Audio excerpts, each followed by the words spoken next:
Assalamualaikum warahmatullahi wabarakatuh teman-teman. Kembali lagi dengan Kami dari kelompok 9. Di sini kami akan menjelaskan balaghah tentang bab musyakalah. Yang pertama akan dijelaskan oleh Mbak Melati. Apa itu musyakalah? saya Iftia Melati. Di sini saya akan menjelaskan mengenai musyakalah. Sebelum saya menjelaskan pengertian musyakalah, musyakalah itu merupakan bentuk masdar dari kata syakala yang secara leksikal kata tersebut itu bermakna saling membentuk. Nah, kalau di sini menurut Jawahirul Balaghah, musyakalah yaitu huwa ayudkaru syai'u bilafzi ghairuhu laqahu fi sahibatihi, yang bermakna menuturkan suatu ungkapan bersamaan dengan ungkapan yang lain yang kedudukannya itu berfungsi sebagai pengimbang.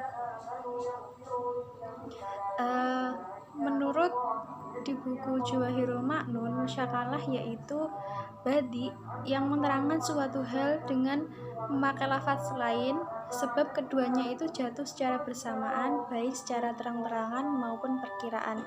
Jadi di Jawahirul Ma'nun itu musyakalah yuqasimu ila qasmaini, yaitu musyakalah itu terbagi menjadi dua. Yang pertama yaitu terang-terangan, tahqiq. Contohnya yaitu qalu iftarahu syai'un najid laka tabakhu qalat adbahu li jubah wa qamisa. Dan yang kedua yaitu takdir atau perkiraan, contohnya yaitu sibqatullah. Mungkin nanti lebih jelasnya akan dijelaskan oleh Ukhti Dian dan Ukhti Naili. Terima kasih. Nah, di sini saya akan menjelaskan musyakalah yang terdapat dalam beberapa ayat. Yang pertama, saya akan menjelaskan musyakalah yang terdapat pada surat Al-Hasyr ayat 19. Pada surat tersebut terdapat ayat yang berbunyi nasullaha fa'amsahum anfusahum.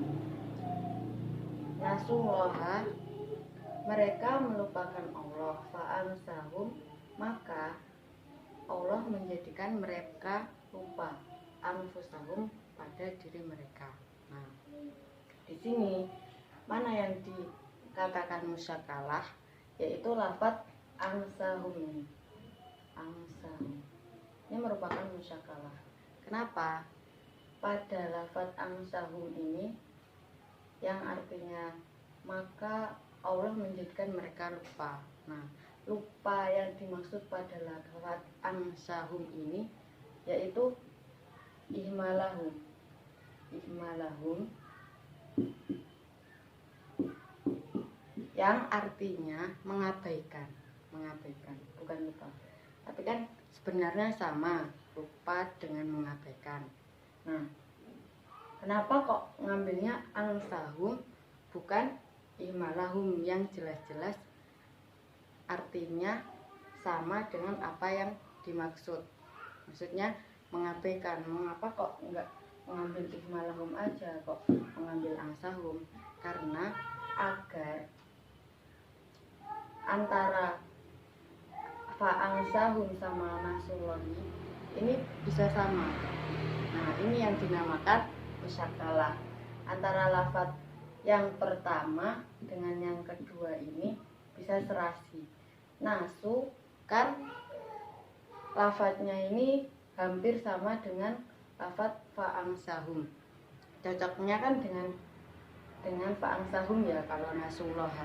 Kalau nasullaha ihmalahum kan perpaduan lafadznya tidak cocok. Jadi menggunakan ansahum.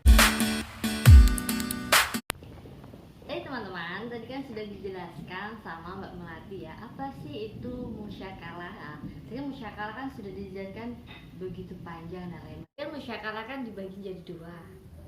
Nah, di sini saya akan memberikan contoh dari tahqiq. Di sini saya ambil contoh dari syair. Saya akan menjelaskan syair yang mengandung musyakalah. Di sini saya akan kasih contoh ya. Qalu ittarihu syai'an najid laka tabakhahu. Qultu atbahu li jubbatan wa qamisan. Saya berkata, iktarihu syai'an, usulkan sesuatu. Najid laka tabkhakun, kami dapat memasaknya untukmu. Qultu atbahu li jubbatan wa qamisan.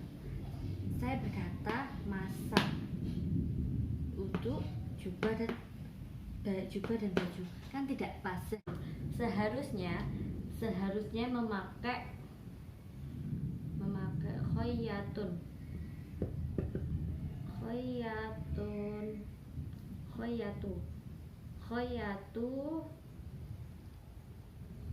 li jubbatan wa komison. Seharusnya kan kalau secara nalar biasanya kita itu menggunakan khoyatu li jubbatan komison, kan dia pas ya, harusnya kan jahitlah. Kalau di sini kan masaklah baju dan baju, jubah dan baju. Seharusnya kan jahitlah, tapi kok di sini masaklah. Artinya khoyatu, seharusnya khoyatu jubatan wa qamisan. Tetapi dalam syair dia menggunakan atbahu. Mengapa di sini menggunakan atbahu bukannya khoyatu? Karena berdekatan dengan bait sebelumnya. Lah, inilah yang dinamanya musyakalah.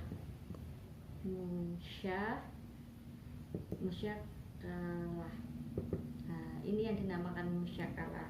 Dia berdekatan, dia menyebutkan sesuatu dengan lafaz yang lainnya karena lafaz itu berdekatan ini.